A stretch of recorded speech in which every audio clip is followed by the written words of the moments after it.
Israel kills charity worker in Gaza, saying he was Hamas militant. Palestinian news agency reports that 3 employees of World Central Kitchen were killed in Israeli strike on vehicle in Khan Yunis. The Israeli military has killed a charity worker employed by the World Central Kitchen in Gaza, saying the person targeted in the attack was a Hamas militant involved in the October 7th attacks. The official Palestinian news agency Wafa reported that 3 employees of World Central Kitchen were killed when an Israeli strike targeted a civilian vehicle in southern Gaza. The Israeli military did not offer any evidence, and Reuters could not independently verify the man's identity or whether he took part in the attack on Israel last year. Responding to the attacks, World Central Kitchen released a statement saying it was heartbroken to learn of the charity worker's death, adding that it will be pausing its operations in Gaza. "Our hearts are with our colleagues and their families in this unimaginable moment," a statement on X read. The charity claimed it had no knowledge that the victim in the vehicle had links to the attacks on October 7th. Hamas has not responded. Medics in the territory said 5 people were killed in the strike, which they said targeted a vehicle east of Khan Yunis. At Nasser Hospital in Khan Yunis, a woman allegedly held up an employee badge bearing the WCK logo, the word contractor, and the name of one of the men said to have been killed in the strike. A heap of belongings, burnt phones, a watch and stickers with the WCK logo lay on the hospital floor.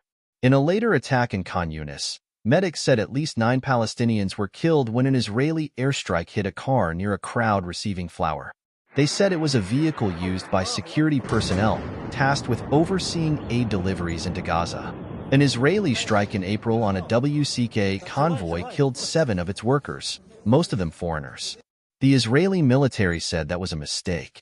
The Israeli military rejects allegations that it deliberately targets civilians in its Gaza campaign, accusing Hamas of operating from civilian facilities and using civilians as shields, which the group denies. Overall, at least 32 Palestinians were killed in Israeli strikes across the territory overnight and into Saturday, Gaza medics said. Among those, at least 7 died in an Israeli strike on a house in central Gaza City, according to a statement from the Gaza Civil Defense and Wafa early on Saturday. News of the attack came after an Israeli aircraft struck Hezbollah weapons smuggling sites along Syria's border with Lebanon, testing a fragile, days-old ceasefire that halted months of fighting in Lebanon.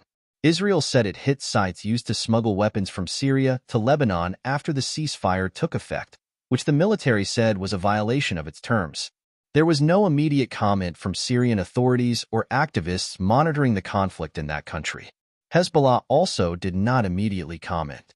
Israeli aircraft have struck Hezbollah targets in Lebanon, citing ceasefire violations several times since the truce began on Wednesday.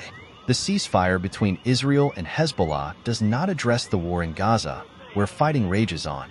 The truce between Israel and the Iran-backed Hezbollah, brokered by the U.S. and France, calls for an initial 2-month ceasefire in which the militants are to withdraw north of Lebanon's Litani River and Israeli forces are to return to their side of the border.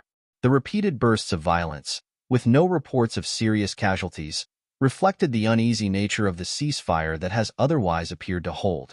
While Israel has accused Hezbollah of violating the ceasefire, Lebanon has also accused Israel of the same in the days since it took effect. Many of the 1.2 million people in Lebanon displaced by the conflict have been returning south to their homes, despite warnings by the Israeli and Lebanese militaries to stay away from certain areas. Israel's war in Gaza amounts to genocide, Amnesty International report finds. Human rights group says Israel brazenly, continuously, and with total impunity unleashed hell on Strip's 2.3 million population. A report from Amnesty International alleges that Israel's war against Hamas in the Gaza Strip constitutes the crime of genocide under international law, the first such determination by a major human rights organization in the 14-month-old conflict. The 296-page report examining events in Gaza between October 2023 to July 2024, published on Thursday, found that Israel had, brazenly, continuously, and with total impunity unleashed hell on the Strip's 2.3 million population, noting that the atrocity crimes against Israelis by Hamas on October 7, 2023, which triggered the war, do not justify genocide. Israel has committed prohibited acts under the Genocide Convention, namely killing, causing serious bodily or mental harm, and deliberately inflicting on Palestinians in Gaza conditions of life calculated to bring about their physical destruction, with the specific intent to destroy Palestinians in the territory, the report said. It marks the first time Amnesty has alleged the crime of genocide during an ongoing conflict, and builds on a March report by the UN Special Rapporteur for Palestine that concluded there are reasonable grounds to believe Israel was committing genocide against Palestinians. Our damning findings must serve as a wake-up call. This is genocide and it must stop now, Agnes Callamard, the group's Secretary General, said in a news conference on Wednesday. Amnesty cited the deliberate obstruction of aid and power supplies together with massive damage, destruction, and displacement, leading to the collapse of water, sanitation, food, and healthcare systems, in what it called a pattern of conduct within the context of the occupation and blockade of Gaza. We did not necessarily start out thinking we would come to this conclusion. We knew there was a risk of genocide, as the International Court of Justice said, but our Hassan, Amnesty's Israel and occupied Palestinian territories researcher, told The Guardian. When you join the dots together, the totality of the evidence, it is not just violations of international law. This is something deeper. The main allegations in the report are the unprecedented scale and magnitude of the military offensive, which has caused death and destruction at a speed and level unmatched in any other 21st century conflict. Intent to destroy, after considering and discounting arguments such as Israeli recklessness and callous disregard for civilian life in the pursuit of Hamas, killing and causing serious bodily or mental harm in repeated direct attacks on civilians and civilian infrastructure, or deliberately indiscriminate attacks and inflicting conditions of life calculated to bring about physical destruction, such as destroying medical infrastructure, the obstruction of aid, and repeated use of arbitrary and sweeping evacuation orders for 90% of the population to unsuitable areas. As an occupying power, Israel is legally obliged to provide for the needs of the occupied population, Christine Becquerel, an advisor to Amnesty's Middle East and North Africa team, said on Wednesday.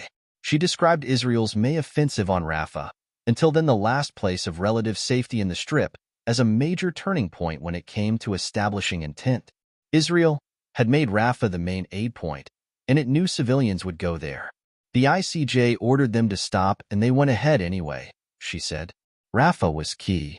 At least 47 people, including 4 children, were killed in airstrikes across Gaza on Tuesday, according to health officials in the territory, including at least 21 who were sheltering in tent camp housing displaced people near the city of Khan Yunis. The Israeli military said it had targeted Hamas militants. Amnesty has called on the UN to enforce a ceasefire, impose targeted sanctions on Israeli and top Hamas officials, and for Western governments such as the US, the UK, and Germany to stop providing security assistance and selling arms to Israel. The rights group has also urged the International Criminal Court, which last month issued arrest warrants for the Israeli Prime Minister, Benjamin Netanyahu, and the former Defense Minister Yoav Gallant, to add genocide to the list of war crimes it is investigating. Finally, it called for the unconditional release of civilian hostages and for Hamas and other Palestinian armed groups responsible for the crimes committed on October 7th to be held to account. The report, "You Feel Like You Are Subhuman: Israel's Genocide Against Palestinians in Gaza," is likely to be met with outrage in Israel and generate accusations of anti-Semitism. Several legal experts and genocide studies scholars contend that the October 7th attack was also genocidal. The Holocaust led to the creation of the Jewish state and the Geneva Conventions, which codified and outlawed genocide as a punishable crime. Both initiatives were the international community's never again response to the horrors inflicted on European Jews by the Nazis in World War II. In its conclusion, the report says that Amnesty recognizes that there is resistance and hesitancy among many in finding genocidal intent when it comes to Israel's conduct in Gaza, which has impeded justice and accountability.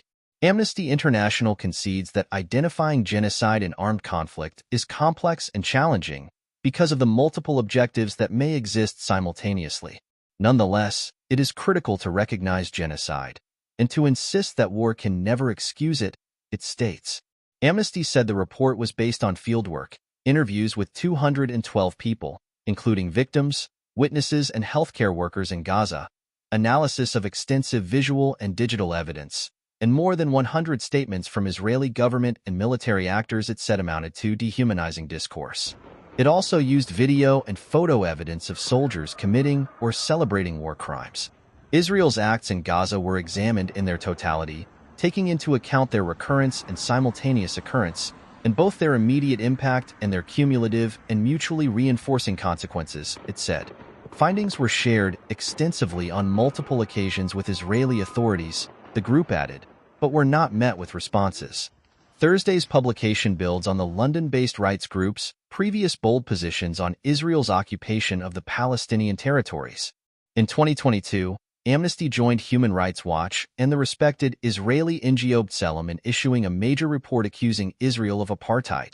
As part of a growing movement to redefine the Israeli-Palestinian conflict as a struggle for equal rights rather than a territorial dispute, Israeli politicians called for the report to be withdrawn, alleging anti-Semitism. Israel kills 20 in attack on al-Mawasi camp in Gaza. Israeli airstrikes on al-Mawasi camp in Gaza has killed at least 20 Palestinians and wounded dozens. Gaza's health ministry says Israeli attacks killed 30 Palestinians and wounded 84 in the latest 24-hour reporting period. Amjad Shawa, director of the Palestinian NGOs network, says humanitarian situation in Gaza is worsening as winter approaches with only a trickle of aid coming in. Israel's genocide in Gaza has killed at least 44,532 Palestinians and wounded 105,538 since October 7, 2023. At least 1,139 people were killed in Israel during the Hamas-led attacks that day, and more than 200 were taken captive. In Lebanon, at least 4,047 people have been killed and 16,638 wounded in Israeli attacks since the war on Gaza began.